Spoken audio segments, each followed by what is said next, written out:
because you just have to wait. Let me. Oh, I'm like, why is I don't see the screen? Cause y'all, I got a whole camera sitting on here. Sorry, y'all.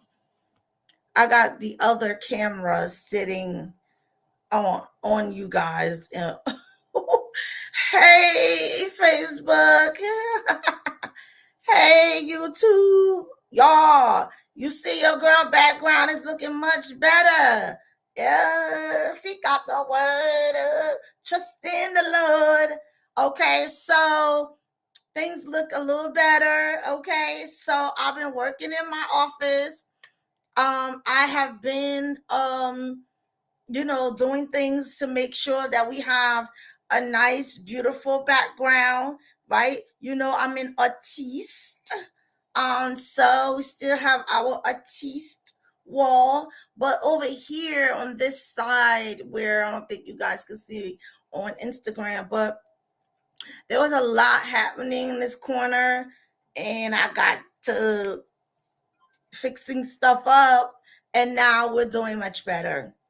So, anyway, let's move along because I want us to get into the teaching and the learning of these women. So, it is welcome to Women in the Bible Stories. I'm your girl. I'm your coach. Coach who? Miss Jessie. So welcome to the room. And I definitely want to go ahead and jump right on in because a lot happened in the earlier part of our stream. And now we are back on track, and we're not going to let nothing stop us and hold us back. Okay. So, with all that being said, I'm excited today to talk about these women. So, if you are reading the title, you see that it says Daughters of Zelophehad. Zelophehad. Okay, let's just identify his name as one that we cannot pronounce, or at least me. If you can, that's awesome sauce. I am struggling. Okay, so I'm just going to say it. His name is Z. The daughters of Z. Okay, that's simple enough. People call me Jay, and they call me Jess, but it's close enough. Because that J is in my name. Hey, Jess is the first four letters. So it works. Um, but listen, so the topic of these women is it says daughters. So that's obviously multiples, right? Plural. Plural. Okay, because I'm gonna be demure.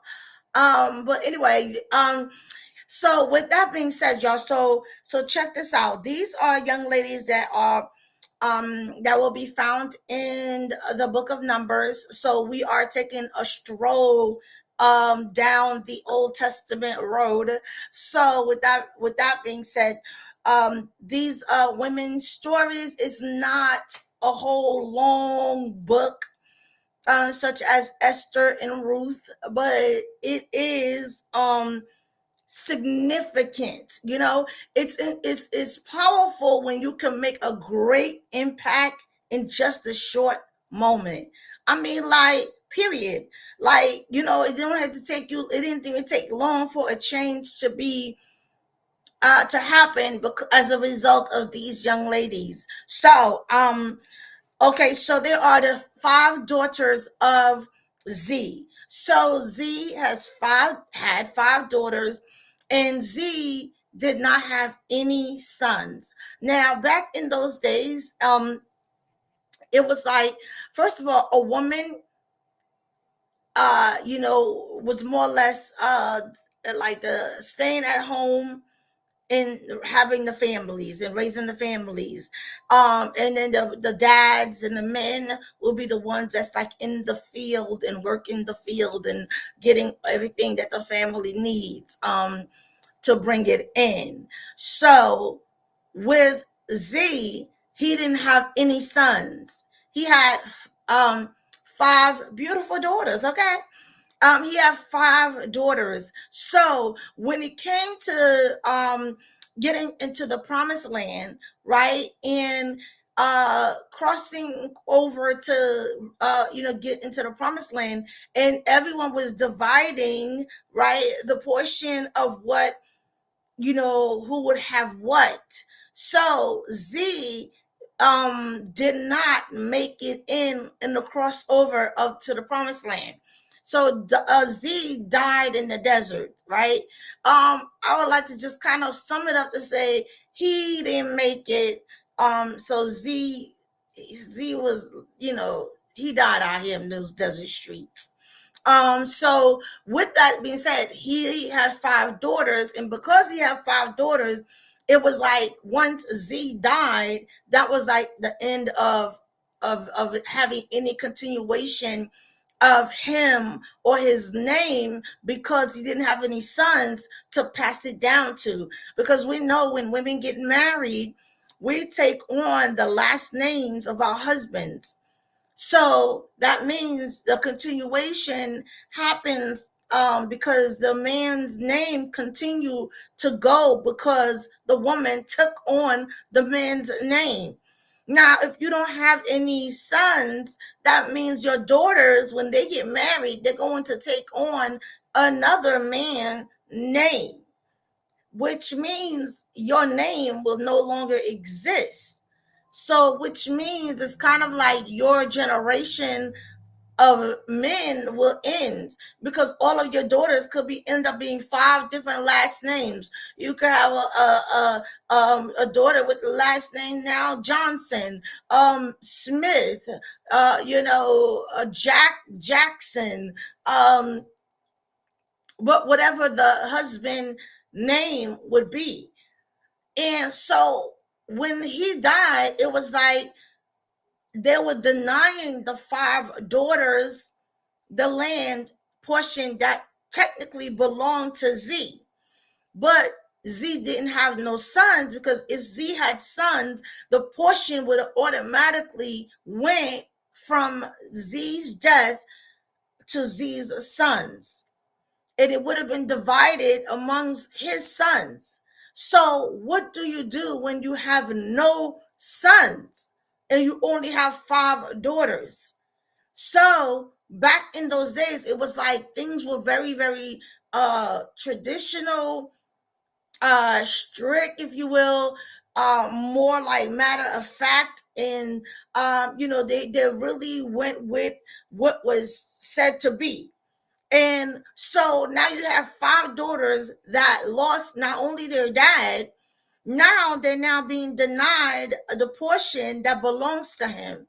Now, you will call it today, in modern day, the will.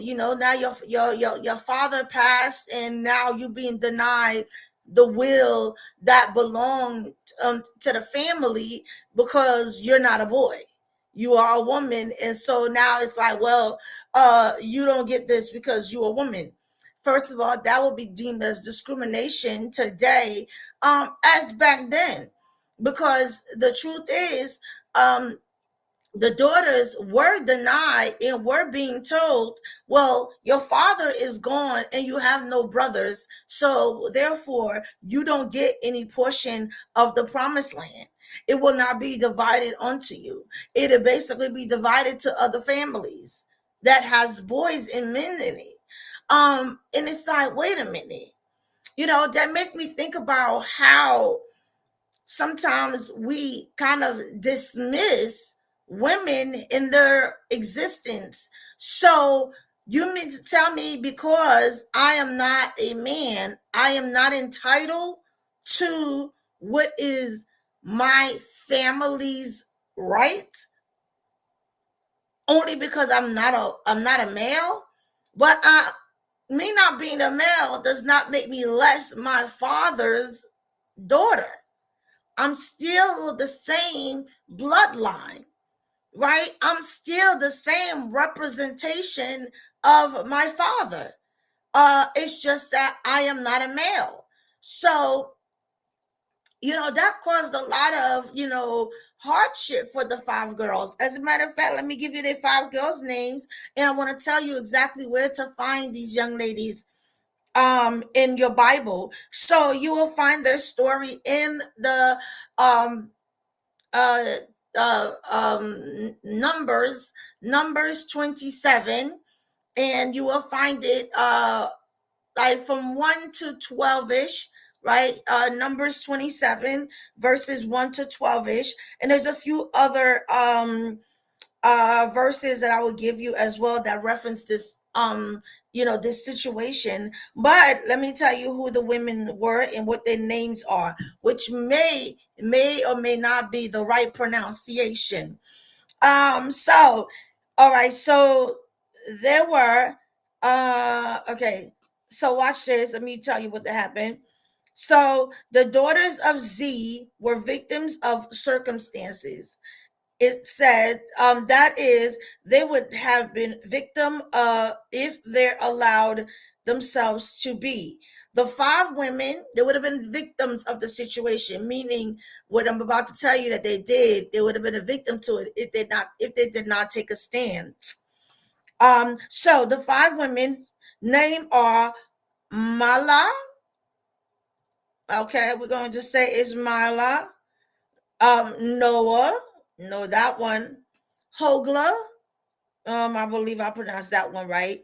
Malka, and Tirzah.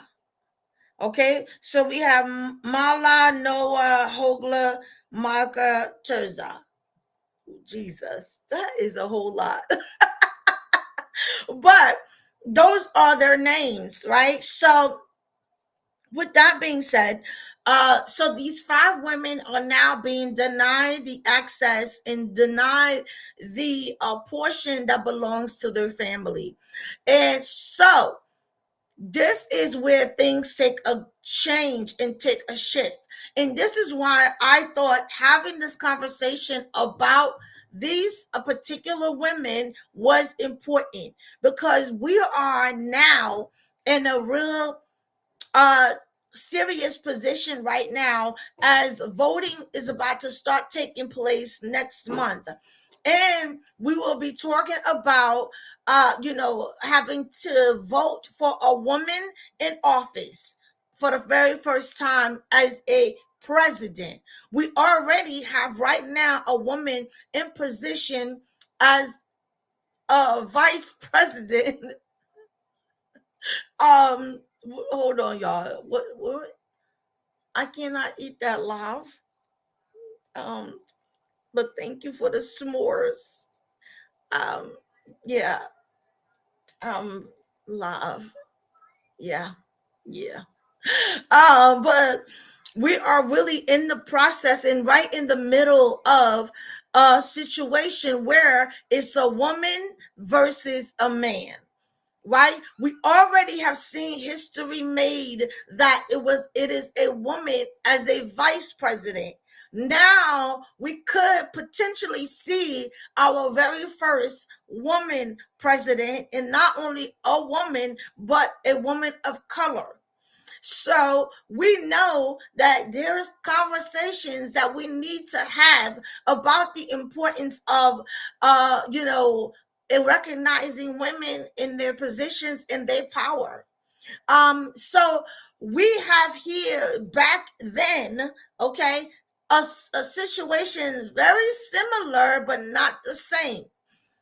Similar in a sense as there were women being discriminated against, because it was said, well, yeah, you guys are women, and typically it goes to the male of the family.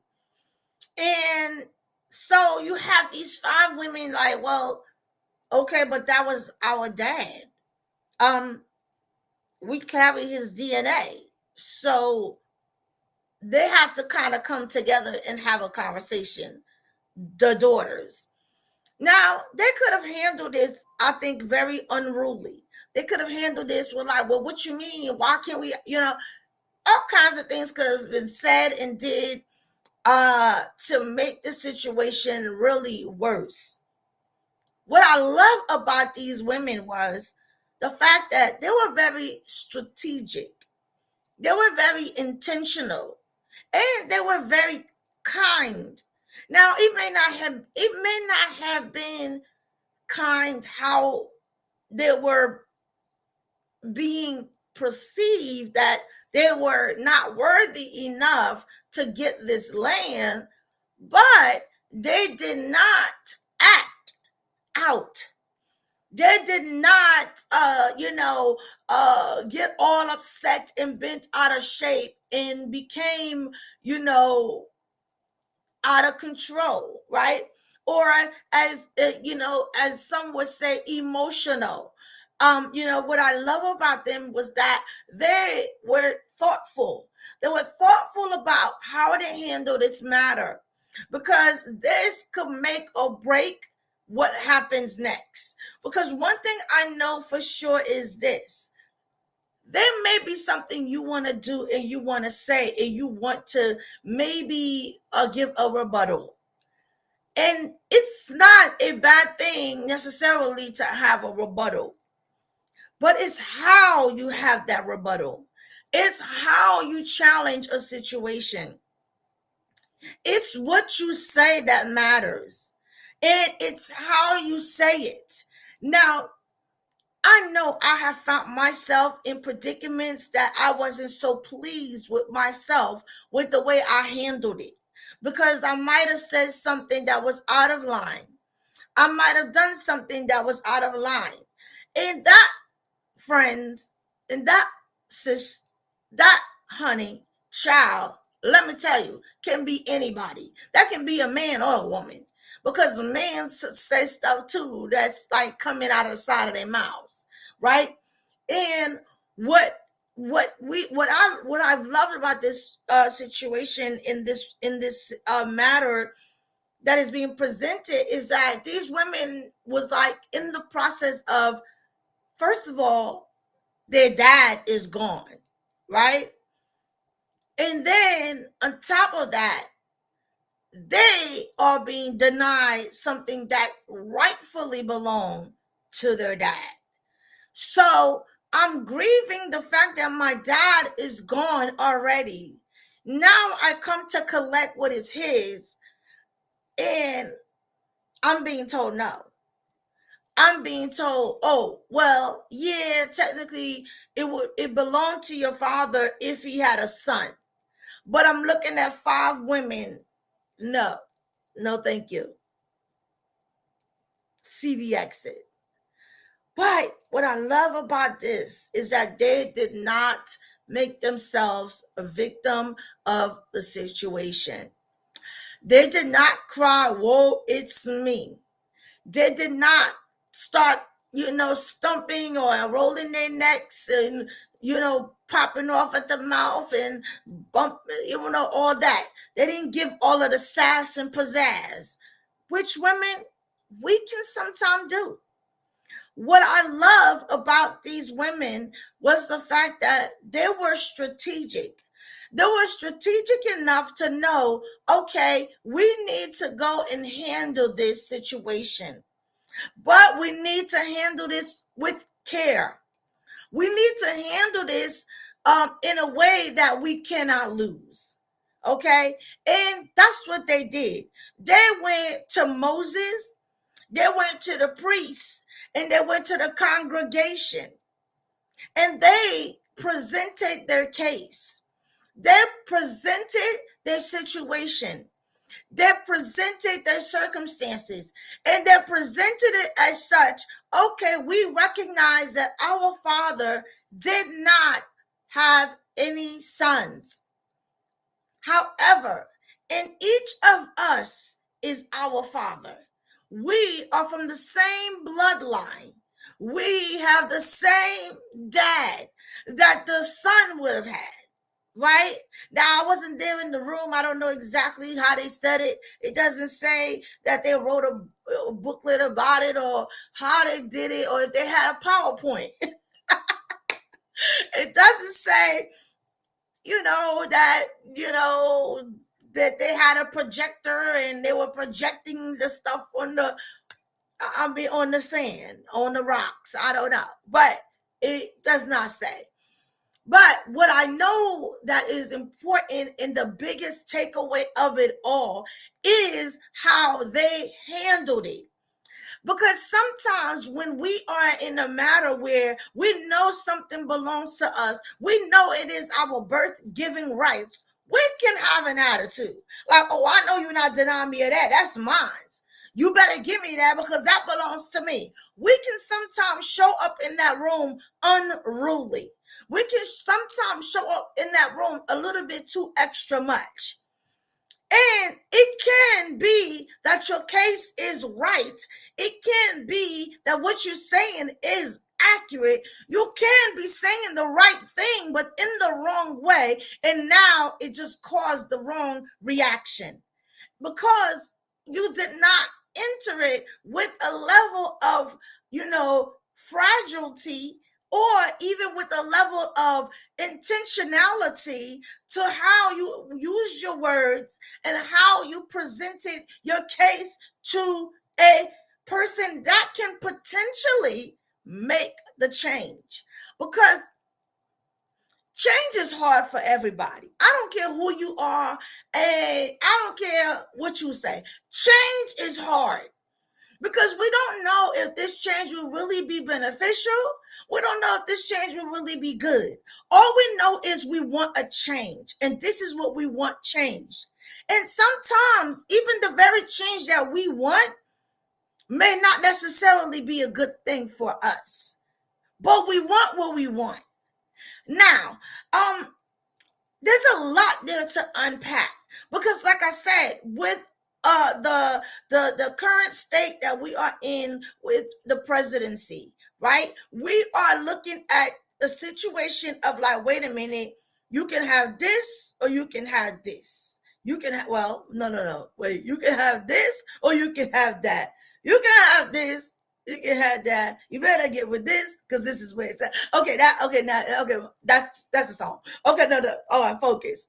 All right, so so you got a woman in potentially that could be the very first president for a woman, and then you have the other side who can be. We don't even know how to put. I don't even know how to box that, but the other guy. So if I think a lot of times because we're not used to something, we don't really know how to handle it. We don't even know how to really approach it because we've never been here before. We've never been in this situation before. That's how these young ladies were. They never been in this position before. They didn't know their dad was going to die and not make it to the promised land and be there to receive his portion. If he was alive, it wouldn't have been any question. It would have been like, okay, boom, that's yours, go. Period. Okay, that side of the corner. You get the rock near the sun. Okay, that's it. Bottom line, go on and yeah. But because he's not there, now it's like, okay, the daughter's got to be like, well, can we have the corner that my dad would have had by the rocks? Please and thank you. It's a change. It's never been done before. And now, because there are women who said, okay, we're going to challenge this. We're going to challenge this because we don't feel as though that's right. And if it wasn't for some things that have been changed and be different, some of us would not be here today. It made me think about back in the day, the choice that a woman made that was able to free slaves. And it makes me think about some people that stood for changes that as a result, it made a big change for us. Now, there are some that made changes that was not so good for us. Like Eve, y'all. We know, we'd be like, I know every woman probably like, I want to talk to Eve when I get up there. Because she shouldn't have ate that doggone apple. Now for nothing. It's true. I agree. Eve should have walked away and never ate that apple. But the fact that she did, and the fact that we are here now, we cannot change what already happened. But we can be very careful how we proceed ahead. What we do from here on out makes a lot of difference that can potentially change lives, not just your life, but your children's lives and your children's lives. It can be generational change because of one person.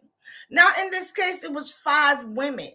And they are now challenging the law that says that it should only go to the men of the family.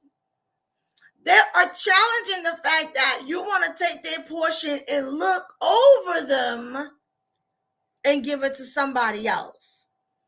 Meanwhile, it's like, wait a minute, what's wrong with us having this?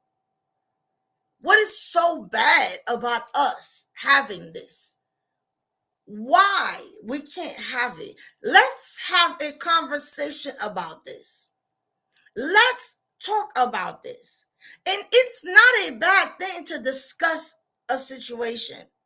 It's never a bad thing to talk about something. What I do think is a bad thing is when we are like refusing to sit at a table to have a conversation, to hear the other side, whether it's the side you agree with or don't agree with. Having a conversation does not hurt anybody. All you're doing is talking. You're not making any specific decision in this very moment. We sometimes have lost the art of conversation because we get angry, we start yelling, we get all bent out of shape, we get all passionate about whatever the topic is, and then we get out of hand, we can get off course, we can get off topic, we can go down a rabbit hole, we can start pointing fingers, we can start cursing, we can start yelling, we can start throwing things, we can start fighting, all those things. And it's like, wait, whatever happened to just talking? To just talking, using your words. Back in those days, I imagine that women using their words was not necessarily the thing. So women today, we definitely talk a whole lot more than we were allotted to back in those days. Not to mention, now you want to challenge the law. You want to be like, wait, this is not fair. I want this to change moving forward. And they presented that case. So in them presenting that, Moses then took the case and presented it to God himself.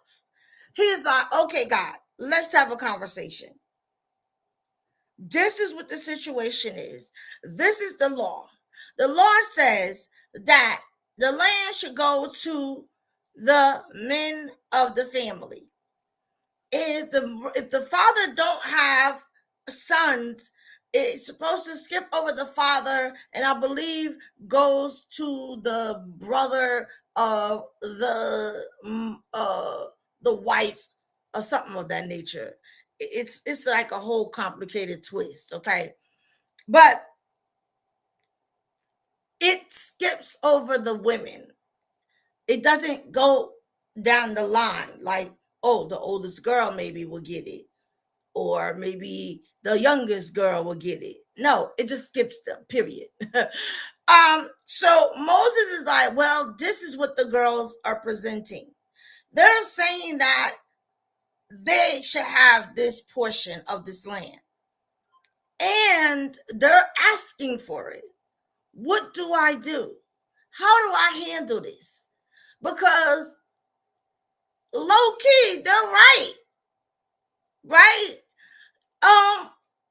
But God, how do I handle this? What do I do? because everyone is looking and everyone is waiting for a response. You have a situation and someone who is challenging what the law is. Of course, everybody's eye is looking on like, what? I know them foul sisters didn't. Did you hear that they up in there talking to Moses and the priests and all the congregation saying that they want the land of the dead? Man, you could hear all the women like, what? Oh, she brave. Oh my God, I can't believe she really challenging them. She really trying to do that. They're really trying to make that change. They know that this is the way it's always been. Oh, I know that. Oh, child, you can forget about it. Oh, that's going to be a no. Because that's what we do. We start talking about the circumstances and the situations amongst ourselves. We start saying like what we think is right, what we think is not right, what we think is good, what we think is bad, what we think will never happen. Oh, this and that and the other. But guess what? It worked out in their favor. It worked out in their favor. God said, no, I agree. They should have it. It's theirs. Yeah. Yes. God said yes. And it made me think of the song, Michelle Williams. When Jesus said yes, nobody can say no. When Jesus said yes, nobody can say no. Period. So, of course, Jesus says, God is like, yeah, I agree. They should have this. So Moses got to go back and say, okay, all right, y'all, I spoke to the Lord and this is it. Yes, they get this land. And it's like a whole, like, whoa, that is a win. That's a major win. That's a major breakthrough. That's a major yes. That is major because it has never been done before. This was not something they've seen all the time. They were just seeing this happen for the very first time. And it was because Z's daughters said they wanted something different to happen in this situation. They did not want to accept what has been going on. They did not want to say that they should be denied this and this was okay. They challenged something that had already been set in stone forever and ever and ever. And because of that, it changed how things moved forward. We women can make major changes. We all are agents of changes, number one. Because it's like the song that says, it's like, if we have to be the change that we want to see. Change has to start with us. Change always have to start somewhere. It has to. If it doesn't start somewhere, then how is it going to ever be changed? And someone has to be the one that do it. So my question is this: what is it that you can be trusted with to be an agent of change? What is it that the Lord has placed on you, through you, that you are supposed to see through? What assignment are you saying is too hard because it's never been done before? What are you talking yourself out of that the Lord says is your portion? What is it that you are right now looking at and saying, oh, I can't do this because no woman has ever done this? What would Kamala say right now? What is it that everyone think that she should say no because there's never been a woman president before? That she shouldn't take a risk of, why not her? Right? Why not her? And because something we have never seen before could potentially happen, it doesn't mean it is a bad thing. We don't have to be always so afraid of change. We just have to be very, very careful and really think about the change. Have a discussion around the change. Make it, a way that you present this change in a way, really, that it is best for all of us. And there are some changes that are challenging, and there are some changes that it takes some getting used to. It may not be something we adapt to right away, but in due season, we may find ourselves benefiting from that change and be like, wow, I remember the days that we did not want this change. But today, it is the best change you could have ever made. That can happen even now. We have to stop being so afraid of a change. A change right now is before us. It is present. It is exactly where we are in our nation today. We are in a position, in a place for change. And that change is between a woman and a man. That is the change. A woman president for the first time. And even for Trump, this is the first time. Everything about him is the very first time. It's the very first time for him, too. I mean, like, this man has been impeached in the whole nine, charges up the wazoo, all kinds of things. So this will be the very first. So you have first going on both sides of the fence. What I love again about this story and these women, these 5 women, Z's daughters, is that they took change head on. I believe that they calculated the risk. I believe they calculated the ridicule. I believe they calculated a whole lot of things. But it did not stop them from saying that they want change and that this right here is not what's up. It makes me think also about discrimination. How we sometimes are discriminating and we even mistreat the things that we are not familiar with. We mistreat people, we mistreat ideas, we mistreat thoughts, we mistreat one another because of something that we don't understand. It's sometimes if we just seek the knowledge to wanting to know and to wanting to understand, it may make all of a difference. And sometimes we have to be okay to disagree. It is not a bad thing to disagree with someone's thought or ideas or ways. It's what we do and how we do that matters. I don't have to agree with everything that you say. I don't have to buy into every idea that you present. But I don't have to also be wilding out. I don't have to also badmouth you. I don't have to also ridicule you or call you out of your name or laugh. I don't have to do those things either. One thing that is a major takeaway from this situation was that Moses sought the Lord.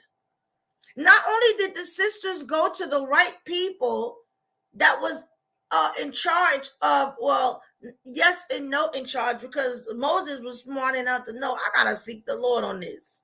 But the daughters went through the proper channels in the proper ways and went to the proper individuals who stands in the gap of this decision.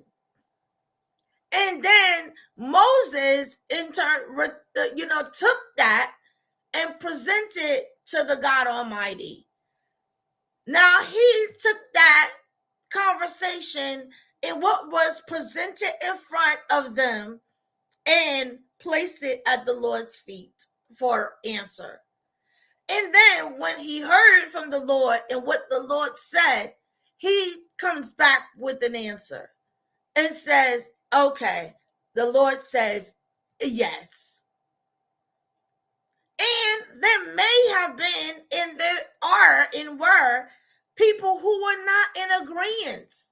Everyone didn't say, yay, I'm so happy, congratulations. No, people were not all excited about this change. Now we got to get used to this change.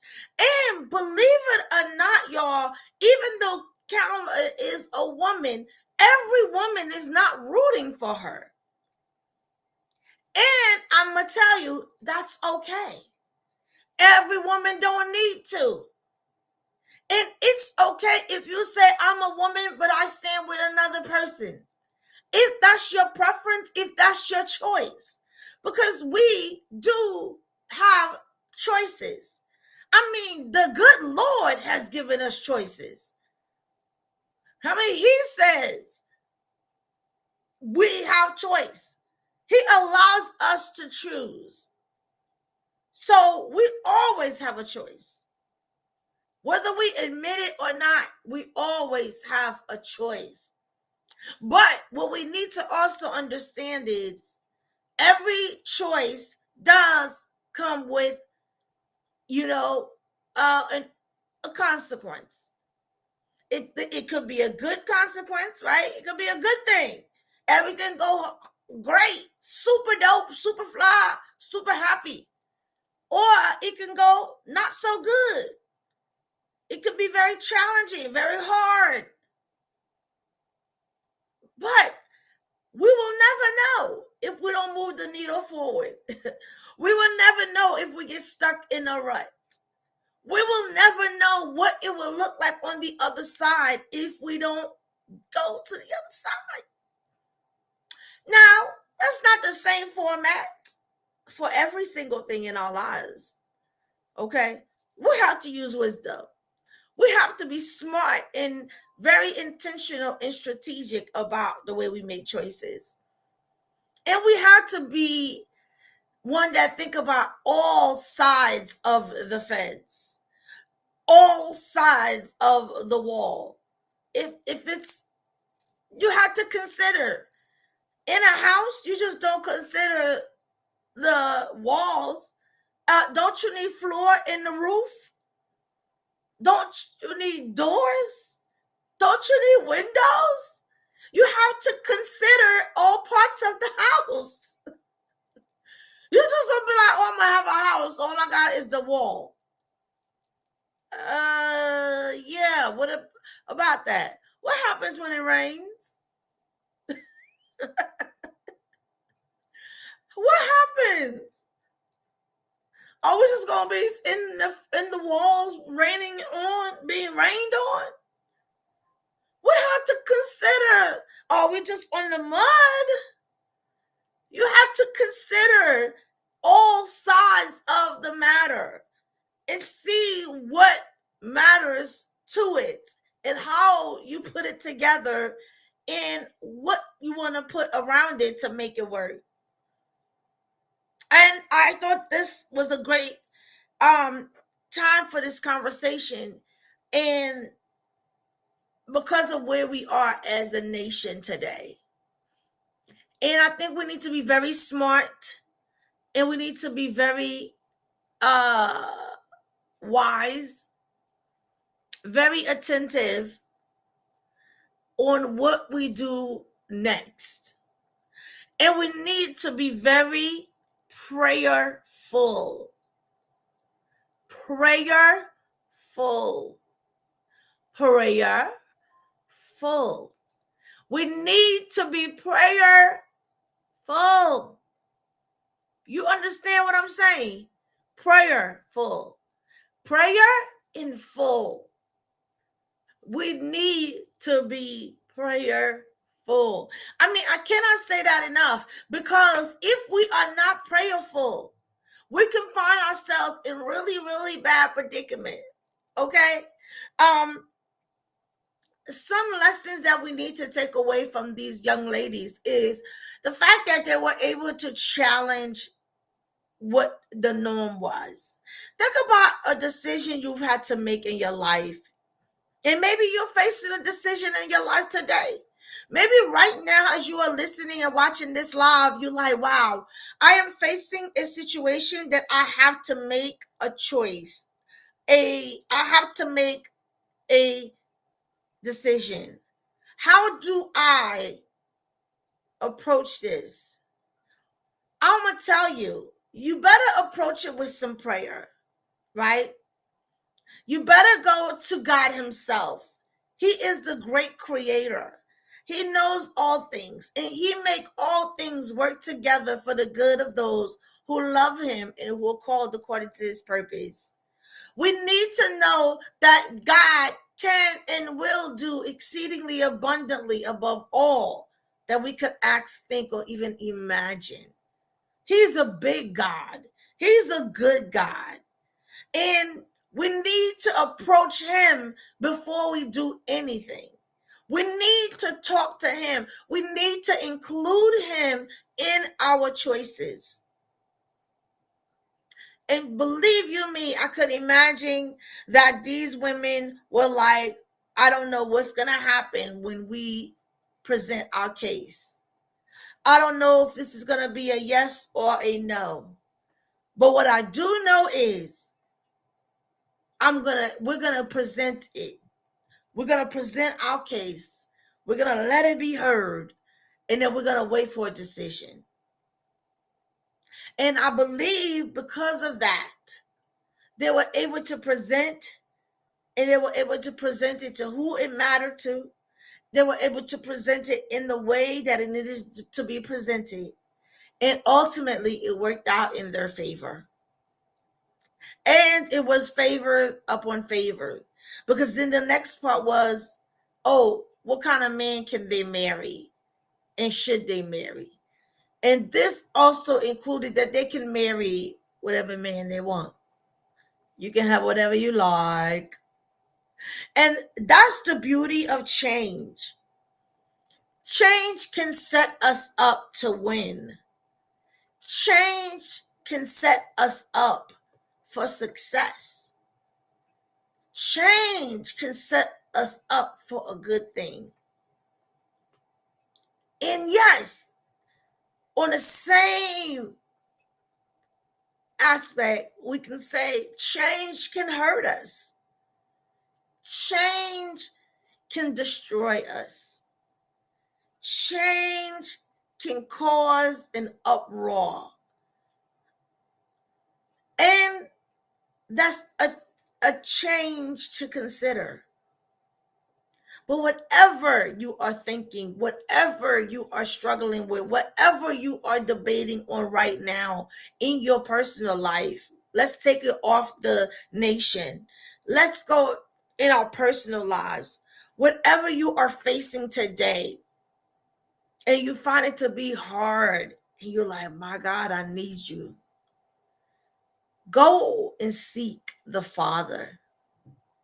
Go and ask him, what is your will for me in this matter? And yes, sometimes God says, my daughter, it's a yes for me. It's a yes from me. You can do that thing. Go ahead.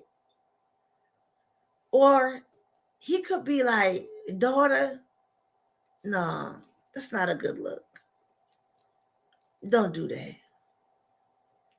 Even if you begging and you really, really, really, really, really want that.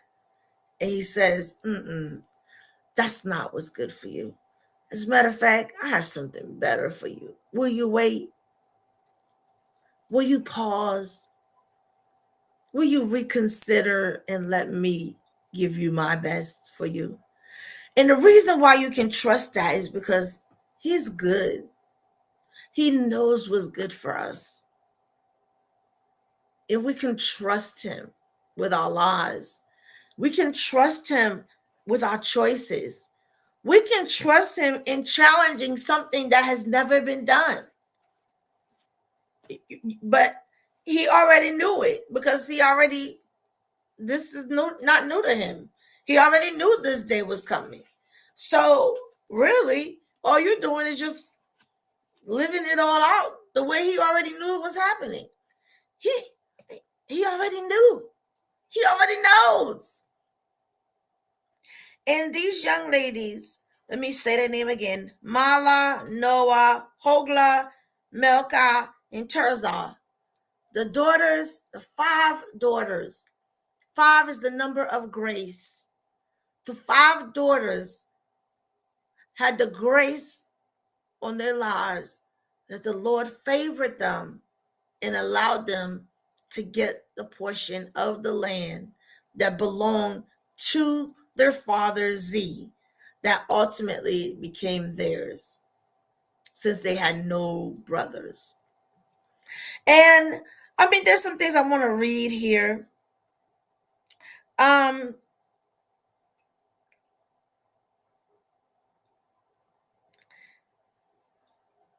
let's see.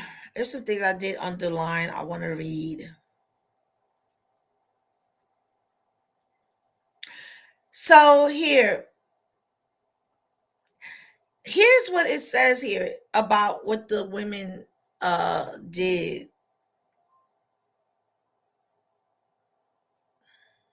So it says, and I love this. As a matter of fact, I'm gonna read 2 parts here. First part, one part says, these daughters of Zelophehad, they blazed they were a trailblazer for women in ancient Israel because they refused to accept the status quo. They had the courage to challenge conventional wisdom and change the way things have always been done. Does that sound like where we are today? They trusted God to bless their efforts and were duly rewarded for that trust. So when we trust the Lord and believe him for what is, we can be rewarded for that. When we wait on the Lord, I mean, the word of God already tells us. Um, yeah. And they ultimately got what was rightfully theirs. Some takeaways here. A status quo that's unfair to you or someone else can and should be challenged. If it's unfair, it can and should be. Why not? It's how you do it, right? In another portion I would like to read about these women, which I really love. Women empowerment, women, girls who run this world, girls. I think I gave you the scriptures, but let me give you a couple more. So Numbers, told you chapter 27. You could do like verses from 1 to 12.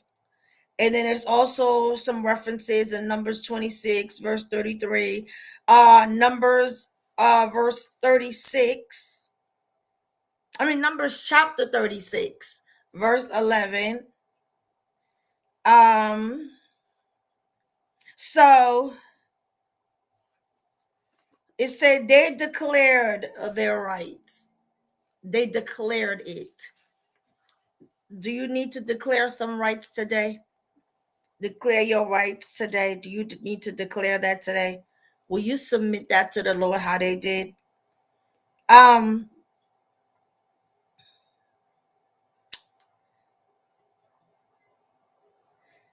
so wait, let me see. I think wait, watch this. I love this. I did underline this. The daughters of Zelophehad had filed one of the earliest reported lawsuits on record. They recorded the first lawsuit, right? Oh God, that's crazy. I underlined that because I thought that was really good. Uh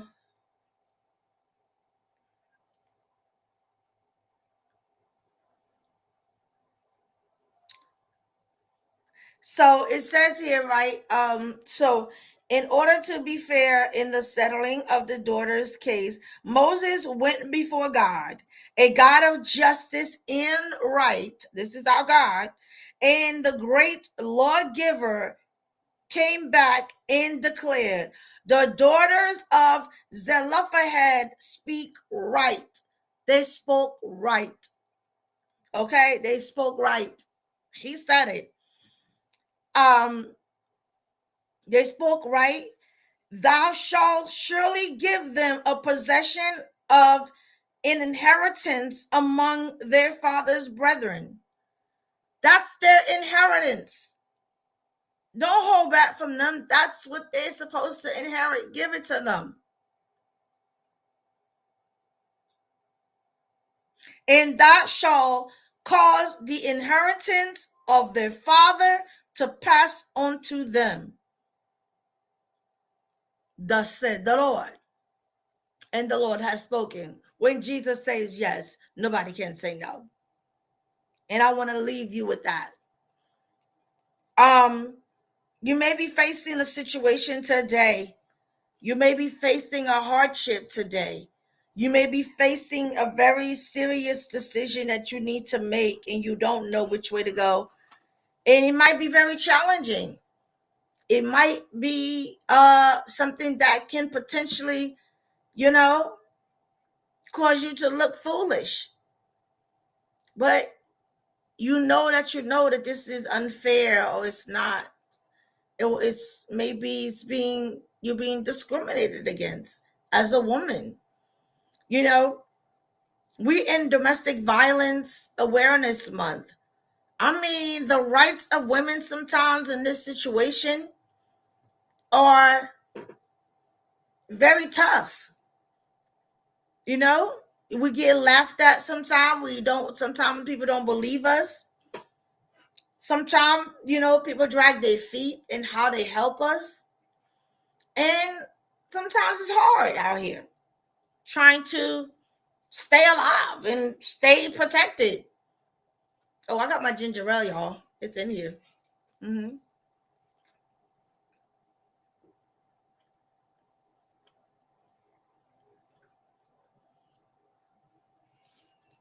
Woo. When that ginger ale, woo, nice and cold too. But there might be a woman right now who's in a situation of domestic violence that's trying to get their way out or find their way out, and don't know what to do, don't know which way to go, don't know where help is, and don't know who to turn to, don't know if they're gonna survive, don't know nothing. They have no idea because of the situation that they're in looks so helpless, and they don't know which way to go.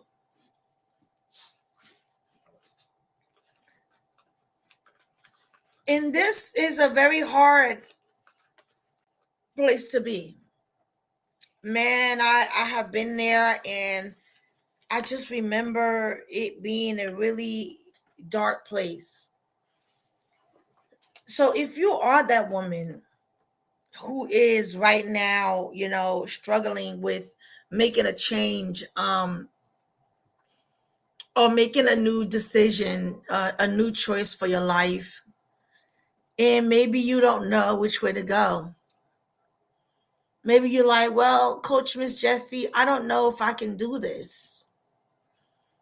I don't know if I can survive or if I will.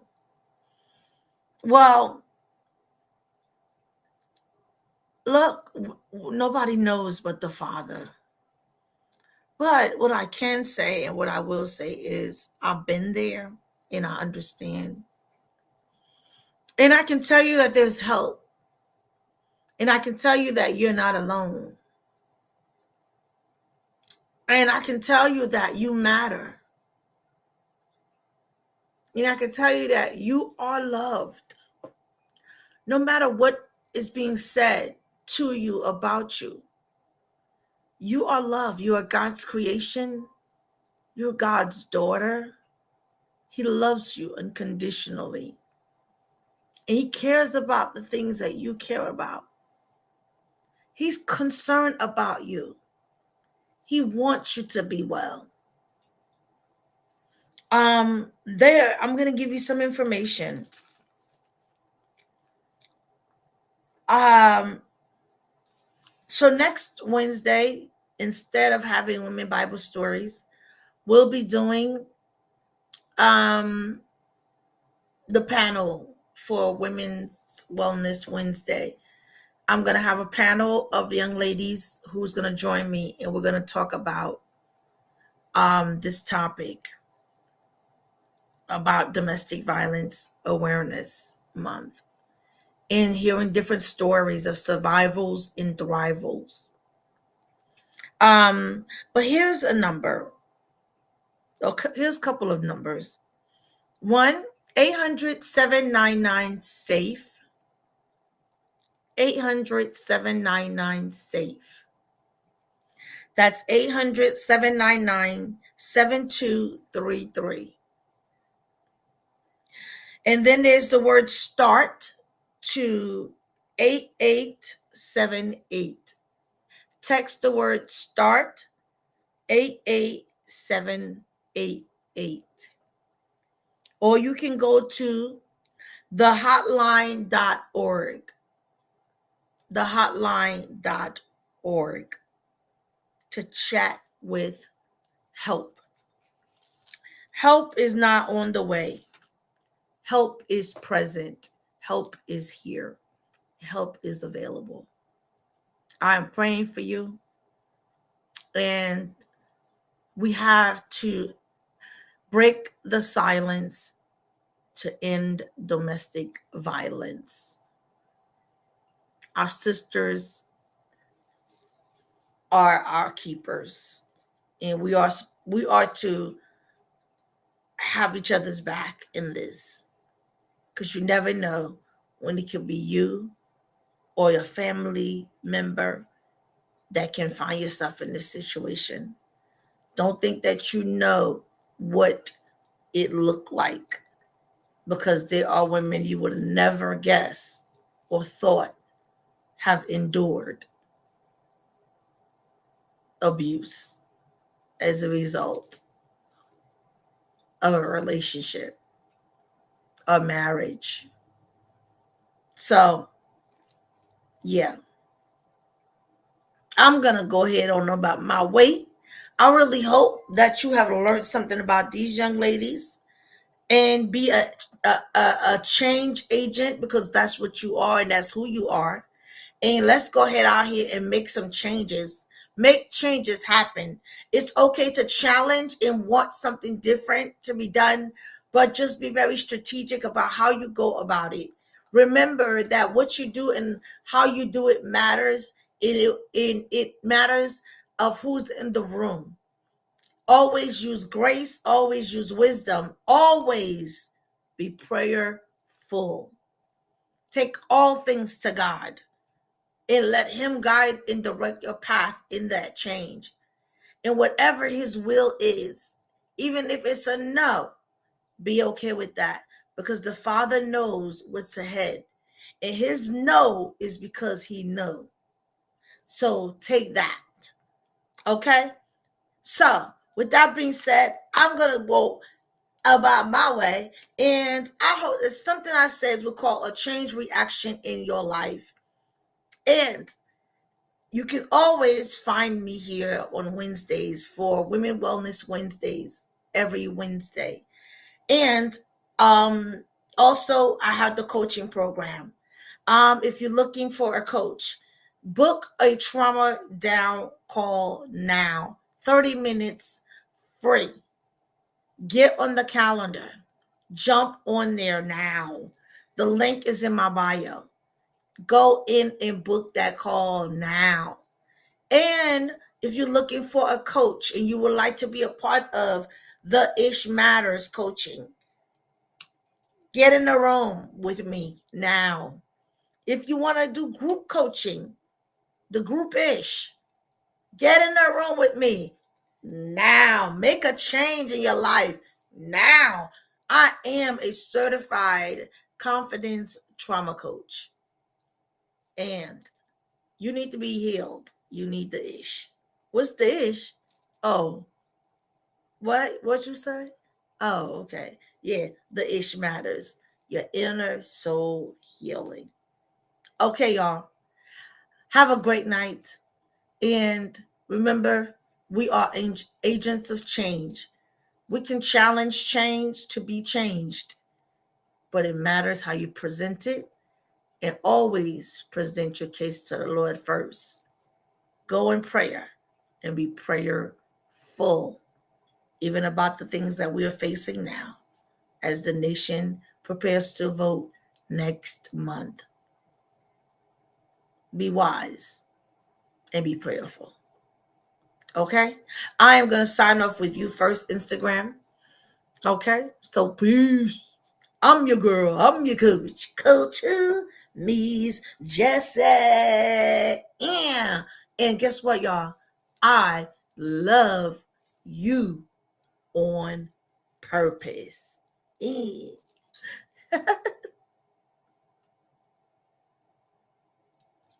Okay, I'm out. Peace. Facebook and YouTube. If I can find a button.